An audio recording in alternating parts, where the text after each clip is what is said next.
Olá, querido irmão, querida irmã, este é o programa Tesouro da Igreja. Eu, Luiz Carlos e você estamos aqui dando continuidade aos nossos estudos sobre a carta apostólica Patris Corde, Coração de Pai, do Papa Francisco, por ocasião da comemoração dos 150 anos de aniversário da declaração de São José como padroeiro universal da Igreja. Ele foi aí considerado, consagrado como padroeiro oficial da Igreja, né? Pelo Papa Pio IX. E agora, nesse ano de 2020, então, nesse ano de 2020 está fazendo, ou melhor, fez, né, no ano de 2020, fez 150 anos de aniversário. Então, o Papa Francisco, como é muito devoto de São José também, então ele consagra aí o ano de 2021 a São José. Então, toda a igreja deve buscar conhecer cada vez mais São José, se dedicar a ele, se consagrar a ele, buscar sua intercessão. Ele é um grande protetor, defensor e intercessor de toda a Santa Igreja. Mesmo antes, claro, de ser proclamado assim, oficialmente, né, pelo Papa Pio IX, ele sempre foi considerado um grande protetor da Igreja, né? E de fato é um guardião, porque já que ele é o guardião da família sagrada, né? Então de Jesus, de sua mãe, então ele é o guardião e ele é o guardião da Igreja, então, porque claro, enfim, a Igreja, ela é o próprio corpo de Cristo, e o corpo de Cristo veio de Maria, então Maria é a mãe da Igreja, o Filho é a Igreja e São José é o guardião dessa Igreja. Não tem como desdizer essas coisas, não é verdade? Bem, hoje nós vamos entrar aqui no segundo tema. Ontem nós, melhor dizendo, nosso último programa, nós vimos aí o primeiro tema, que é um amado pai, quer dizer, um pai que ama muito. E hoje vamos ver aqui o pai na ternura. Vamos ver o que o Papa Francisco quer dizer para nós com este pai na ternura. Vimos aí no nosso último programa que o Papa Francisco é muito devoto de São José e há mais de 40 anos ele faz uma oração a São José, que ele aprendeu aí com os franceses, né? Da Congregação das Religiosas de Jesus e Maria. Ele aprendeu essa oração, né, há mais de 40 anos, e então ele reza todas as orações depois das laudes. As laudes são as orações que os padres fazem diariamente, ok? Bem, então começa aqui o Santo Padre, o Papa Francisco, né? Dia após dia, José via Jesus crescer em sabedoria, em idade e em graça, diante de Deus e dos homens. Bem, essa frase é de Lucas 2:52. Como o Senhor fez com Israel, assim ele ensinou Jesus a andar, segurando-o pela mão. Era para ele como o pai que ergue uma criança ao rosto. Inclinava-se para ele a fim de alimentá-los. Bem, essa frase é tirada de um versículo do livro de Oséias, capítulo 11, versículo de 3 a 4. Onde Oséias está relatando ali como que esse Deus, Pai, cuida dos filhos. Claro, até então eles não sabiam, né? Oséias é um profeta do Antigo Testamento, eles não tinham ideia de que o Messias seria o verdadeiro Filho de Deus, seria enviado, seria nosso Redentor, Salvador. Claro que não sabia nada disso. Mas eles tinham essa inspiração de dizer que o Pai, que nosso Deus é Pai. É um Pai que olha, cuida dos seus filhos, né? Segurando pela mão e ensina a andar, assim como Deus, então. No Antigo Testamento, o que eles diziam? Como Deus pega Israel. Quem que é Israel? O seu povo, o povo escolhido. E segura Israel pela mão e ensina-o a andar quando ele é criança. Assim também José São José, o pai adotivo de Jesus, também ensinou Jesus a andar. Então veja que são coisas que cotidianamente nós não damos conta disso, nós não percebemos essas coisas. Ora, nós pensamos que Jesus já veio pronto do céu, caiu do céu, pronto, já aprendeu tudo, sabia tudo. Não, não, não, de forma alguma. Olha, isso é um erro doutrinal muito grave. Por exemplo, imaginar que Jesus já sabia tudo, todo o evangelho, tudo que ele ia fazer, tudo que ele ia falar, que ele conhecia todas as coisas, de forma alguma. Olha, Jesus, como uma criança, como outra qualquer criança, necessitava, quando nasceu, necessitava do leite da mãe. Do leite, necessitava mamar do peito de Nossa Senhora. Interessante que, eu estava dizendo no nosso último programa, que nós tivemos a graça, né, uma bênção, eu com a minha esposa, de podermos ir num grupo para a Terra Santa. E nas nossas visitas, nós fomos até a Gruta do Leite.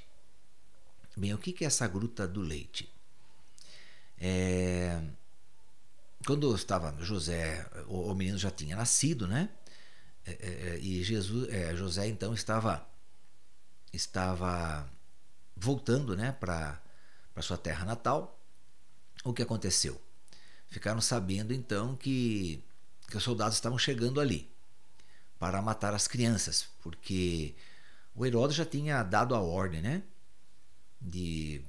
Quando ele percebeu que os magos tinham o enganado, quer dizer, que ele pediu para os magos voltar e encontrarem esse rei, que era o menino, adorarem esse rei, aí voltassem, falassem para ele também ir adorar este menino rei.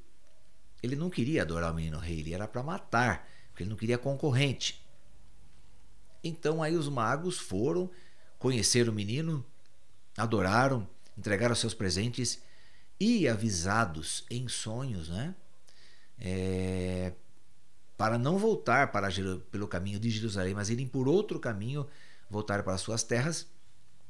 Aí, nesse período, então, o Herodes percebeu que ele foi enganado. Aí ele mandou matar, né, desde a cidadezinha de Belém, de Judá, né, que é onde foi que nasceu o menino, e todas as regiões ali, toda a região, todas as cidades e tribos vizinhas, ele mandou matar todas as crianças de 0 a 2 anos de idade. Bem, nessa época então estava ali José com o menino, né, recém-nascido, e a sua mãe. E quando eles foram avisados que os soldados estavam chegando para matar as crianças, então José saiu correndo para procurar uma gruta, né, um buraco no meio da rocha ali para se esconder, né, dos soldados. E eles saíram correndo. E quando ela entrou na gruta, né, o menino estava com fome, começando a chorar para mamar. Então veja, Jesus chorava como uma criança comum para mamar. E quando ela foi tirar o seio ali para dar para a criança, caiu uma gota do leite dela, do peito dela, então caiu naquela gruta. E a gruta ficou totalmente branca. Então o que acontece? Eles raspam aquela rocha que ficou branca, né, por causa do leite de Maria, e fazem comprimidinhos assim, distribuem lá, no caso nós compramos, né, vem acompanhada ali de uma oração para as mulheres, né, que não conseguem gerar filhos. E então acontecem muitos milagres, né, com essas pílulas da rocha, né, de onde caiu o pingo do leite de Nossa Senhora. Então por isso que é chamada de a Gruta do Leite. Nós estivemos lá, logo na entrada da gruta tem a imagem de Nossa Senhora do Desterro, porque ela estava ali desterrada, né, da sua pátria, ela estava fugida da sua cidade, né, então estava exilada. Então tem a imagem de Nossa Senhora do Desterro ali, né? José com o burrinho ali tudo, né? Se vocês conhecem bem essa imagem. E logo em seguida tem um quadro de Maria com o seio para fora e o menino mamando ali, o menino Deus, né? Jesus Cristo. Nós compramos esse quadro também, muito bonito, demos de presente a uma irmãzinha nossa aqui. Mas é muito bacana, né? Muito bom a gente ver assim, essa fé popular, né? Claro que isso não, você não vai encontrar aí, é uma devoção popular, né? Você não vai encontrar nos evangelhos, você não vai encontrar na teologia católica, isso não faz parte, né? Isso aí é a fé do povo, é a fé popular, né? Que eles acreditaram, porque tem muitas coisas que o povo acredita e que não estão nos livros de teologia, né? Não fazem parte da doutrina, mas são coisas que o povo acredita. E isso nós não podemos jogar fora, não é verdade? Bem, então, falando aqui do pai que se dedica, né? Que olha para a criança, que inclina-se para alimentar essa criança. Então, José e Nossa Senhora, eles que ensinaram Jesus a andar, Jesus falar, cuidava da criança como se cuida de um bebê, trocava a fraldinha dele ali, né? Limpava o menino. Claro, normalmente, isso é como qualquer criança. Então, essa ideia de que nós temos aí de que não precisava nada disso, ora, isso daí é um Jesus inventado, né? É o Jesus que está nas nuvens. Como muitas denominações cristãs não atentam para este fato, ou ignoram, ou querem ignorar, ou fazem descaso do fato de que José e Maria criaram o menino, ensinaram ele a falar, deram estudos para ele, ensinaram toda a fé judaica. Naquele tempo, quem tinha a obrigação de ensinar a fé judaica, de catequizar, vamos dizer assim, era a mãe. Então Maria tem que conhecer profundamente, né, os livros da Torá, os profetas, os salmos.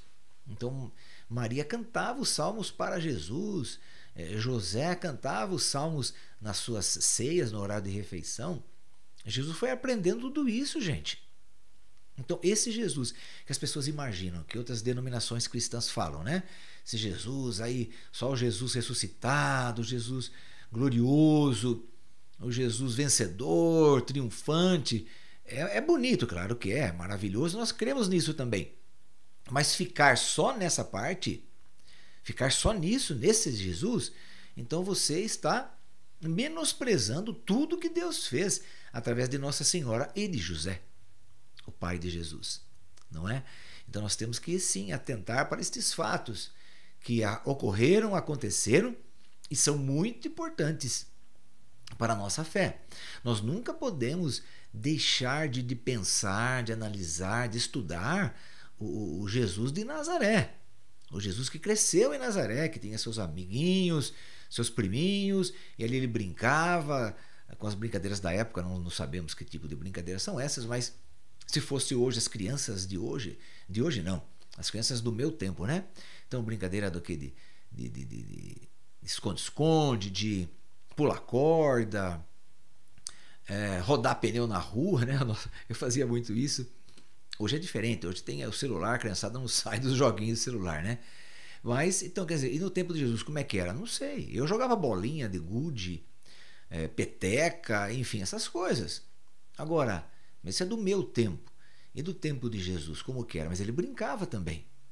Com os amigos, com os primos, com os parentes. As famílias viviam juntas, né? Em Nazaré, então, viviam juntas as famílias. Então, os irmãos de Jesus, que fala aí a Sagrada Escritura, quem são esses irmãos de Jesus? Os parentes, porque todos os parentes eram considerados irmãos. Irmãos de verdade. Fosse cunhado, fosse primo, fosse tio, era tudo irmão. Fazia parte da família. Ok? Então, quando a Sagrada Escritura fala, está aí sua mãe e seus irmãos. Então, não é que Maria teve mais filhos, não. Estão ali fora os primos de Jesus, os parentes dele, tio, tia, né? Essas coisas, ok? Bem, Jesus viu então a ternura de Deus em José. Como um pai se compadece dos filhos, assim se compadece o Senhor dos que o temem. Isso está no Salmo 102, versículo 13, né? Então aí está. Salmo 102, versículo 13. Como um pai se compadece dos filhos, assim se compadece o Senhor dos que o temem. Com certeza José escutou ressoar na sinagoga, durante a oração dos Salmos, que o Deus de Israel é um Deus de ternura, que é bom para com todos, e sua compaixão se estende a todas as suas criaturas. Isso está no Salmo 145, versículo 9. É o que eu dizia, né? José ia na sinagoga, frequentava a sinagoga, e depois de Jesus ter completado 12 anos, que é o batismo deles, né? Então aí sim Jesus podia participar das sinagogas. Por isso que quando José e Maria perderam o menino, né, vamos dizer assim, na idade de 12 anos, aí que ele foi encontrado lá na sinagoga falando com os doutores da lei. Ok? Então, porque com 12 anos aí sim poderia entrar na sinagoga. Antes de 12 não. Não é? Então é o culto deles, né? É o modo de se expressar. O batismo deles, é claro, foi feito em Jesus com 8 dias após o nascimento, que é a circuncisão, né? Então, esse também Jesus passou por isso, passou pela circuncisão, que é o batismo dos judeus. Depois, com 12 anos, sim, ele é aceito como integrante da igreja deles, né? Do culto deles, da fé deles, ok? Por isso que só com 12 anos aconteceu aquele fato, né? De que Jesus ficou para trás lá José pensava que ele estava com a turma de Maria, com as mulheres, e Maria pensava que ele estava com a turma dos homens, né? Então aí quando perceberam que Jesus estava com eles, voltaram para Jerusalém, e depois de 3 dias de procura encontraram o menino Jesus. Claro que esses 3 dias têm muito a ver também com a paixão de Cristo, morte e ressurreição, que são 3 dias também, sexta, sábado e domingo. Então, porque encontraram o menino já anunciando ali, conversando com os doutores da lei. Então, tem essa ligação com os 3 dias, né, da morte e ressurreição de Cristo, ok? Bem, a história da salvação, então, realiza-se contra toda esperança, através das nossas fraquezas. Muitas vezes pensamos que Deus conta apenas com a nossa parte boa e vitoriosa, quando na verdade a maior parte dos seus desígnios se cumpre através da nossa fraqueza e apesar dela, ok? Então isso é uma grande verdade, né? A história da salvação, como diz São Paulo em Romanos 4,18, se dá contra toda a esperança, quer dizer, onde ninguém vê mais esperança, ali está a salvação, para aquele que acredita, né? Para aquele que busca, evidentemente. Então vai contra toda a esperança aí, não é verdade? Isso, então, na nossa fraqueza, né? Deus age na nossa fraqueza. Ok? Então José também era um homem normal, um homem comum, como qualquer outro. Errava também, tinha seus problemas, evidentemente, mas ele era fiel a Deus. Fidelíssimo a Deus, né? Então um homem muito, muito fiel, muito justo, praticava justiça. Veja, um homem que poderia praticar injustiças, poderia ser corrupto, poderia, né, se vangloriar de ser pai de Jesus, filho de Deus, né? Poderia querer ganhar dinheiro com isso, não é verdade? Bem, então São Paulo diz, né? E para que, pela grandeza das revelações, eu não me enchesse de orgulho, foi-me dado um espinho na carne, um mensageiro de Satanás, para me esbofetear, a fim de que eu não me torne orgulhoso. A esse respeito, roguei 3 vezes ao Senhor que o afastasse de mim. O Senhor, porém, me disse: basta-te a minha graça, pois é na fraqueza que a força se realiza plenamente. É interessante nessa passagem de São Paulo, que é 2 Coríntios, né? 2 Coríntios, versículo 12. Capítulo 12, versículo de 7 a 9. quando ele fala que tinha um espírito de Satanás aí, tinha um espinho, né? Um espinho na carne que era o mensageiro de Satanás para o esbofetear. Mas é uma expressão. Então, muitos teólogos afirmam isso, né? Muitos teólogos que estudaram toda a vida de São Paulo, então eles afirmam nos seus livros que esse espinho na carne que São Paulo tinha, ele era epilético, ele tinha ataque epilético, né? Então, os ataques de epilepsia, ele estava falando ali, naquele tempo não existia remédio para isso, e então ele estava falando de repente, trabalhando, fazendo, ele construía redes, né? Ele tecia redes, né? Para ganhar a vida, para ter o que comer, se alimentar. Então ele fabricava redes. Mas então, e também onde ele ia, ele proclamava, né, o evangelho. Então, quer dizer, o ataque epilético acontece na hora que a pessoa menos espera. Então, na frente de pessoas, de repente ele estava pregando o evangelho e tinha o ataque, estava trabalhando, tecendo as redes e tinha o ataque. Então, quer dizer, é uma coisa que fere o orgulho da pessoa, não é verdade? Que deixa a pessoa chateada. Embora é uma doença como qualquer outra doença. É uma doença que... Mas toda doença, né, nos deixa incapacitados, não é verdade? Uma gripe, você tem que ficar deitado, você não pode fazer nada. Então você fica ali com o seu orgulho, né, ofendido, ferido, vamos dizer assim. Então, nesse sentido que São Paulo está dizendo que Deus não curou ele, né? E falou para ele, inclusive, basta ter a minha graça. Então não vou te curar disso, não. Poderia curar? Claro que podia, mas Jesus curou tanta gente. Curou tantos paralíticos, ressuscitou mortos. Então, curar São Paulo de uma doença aí, seja qual for, ou seja, essa que nós estamos falando, poderia tê-la feito, mas não fez, porque não quis fazer e para deixar esse espinho na carne de São Paulo. Bem, se esta é a perspectiva da economia da salvação, devemos aprender e aceitar com profunda ternura a nossa fraqueza. Essa frase ele tirou do Evangelho Gáudio, né? Evangelho Gáudio número 88. Então é isso mesmo, né? É a alegria, né, do Evangelho aí, é entender que Deus age através da nossa fraqueza. O maligno, o demônio, nos faz olhar para a nossa fragilidade com um juízo negativo, ao passo que o Espírito Santo traz nossas fraquezas à luz com ternura. A ternura é a melhor maneira de tocar o que há de frágil em nós. Muitas vezes, o dedo apontado e o juízo que fazemos a respeito dos outros são sinais da incapacidade de acolher dentro de nós mesmos a nossa própria fraqueza, a nossa fragilidade. Então, quando apontamos o dedo para o outro, estamos escondendo a nossa fraqueza, tá vendo? Aliás, tem um ditado que diz assim, né? Quando está com o dedo apontado para o outro, tem 3 voltados para você, né?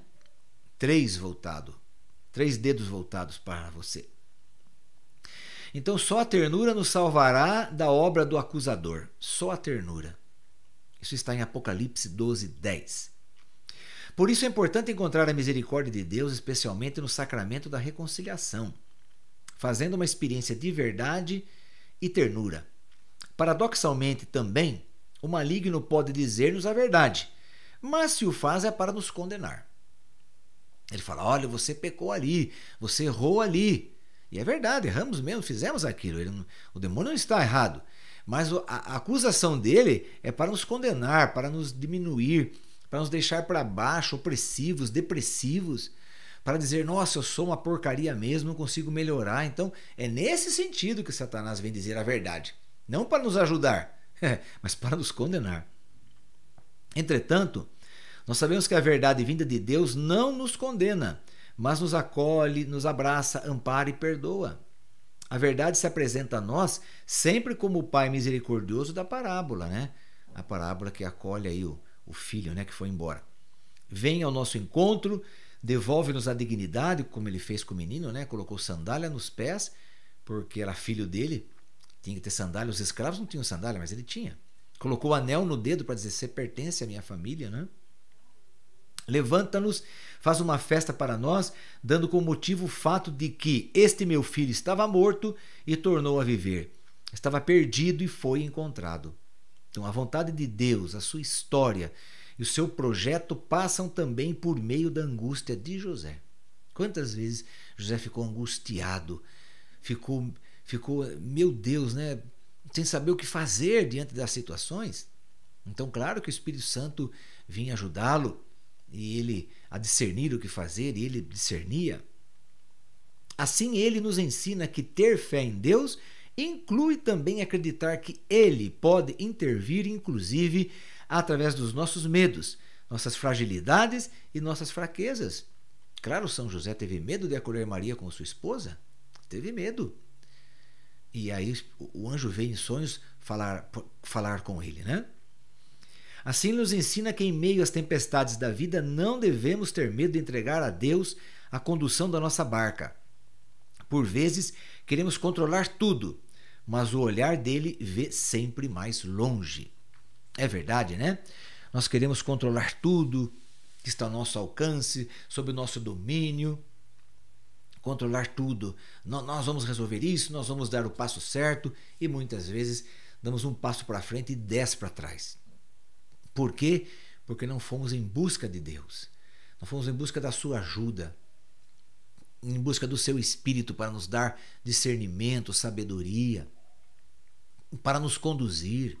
Porque Deus está um passo à nossa frente.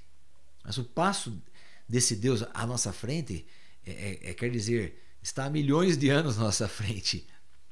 Ele sabe o que acontece. Ele sabe das coisas.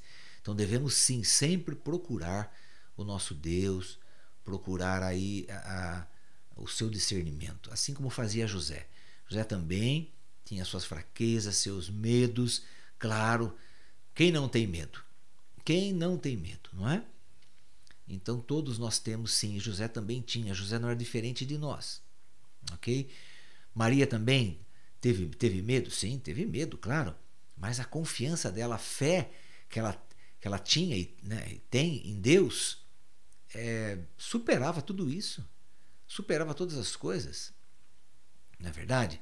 Ela confiou plenamente em Deus, Nossa Senhora, falando ao anjo, né? Faça-se em mim segundo a tua palavra. Quer dizer, confiou plenamente. Então, o medo tem a sua função enquanto não tem como base Deus, né? Quando tenho como base Deus, como estou amparado em Deus, eu tenho medo, mas meus medos, então, eles desaparecem, ok? Isso é muito importante nós entendermos também. Então vamos rezar a Nossa Senhora, que ela interceda por nós, por nossos medos, nossa falta de confiança, nossa falta de entendimento, falta de sabedoria, de discernimento. Então que ela reze por nós, para que possamos ser homens e mulheres cheios de sabedoria, sabedoria divina, que vem pelo Espírito Santo, não é? Ave Maria, cheia de graça, o Senhor é convosco, bendita sois vós entre as mulheres, e bendito é o fruto do vosso ventre, Jesus. Santa Maria, Mãe de Deus, rogai por nós, pecadores, agora e na hora de nossa morte. Amém. Que o Senhor nos abençoe em nome do Pai, do Filho e do Espírito Santo. Amém. E até o nosso próximo programa, se Deus quiser.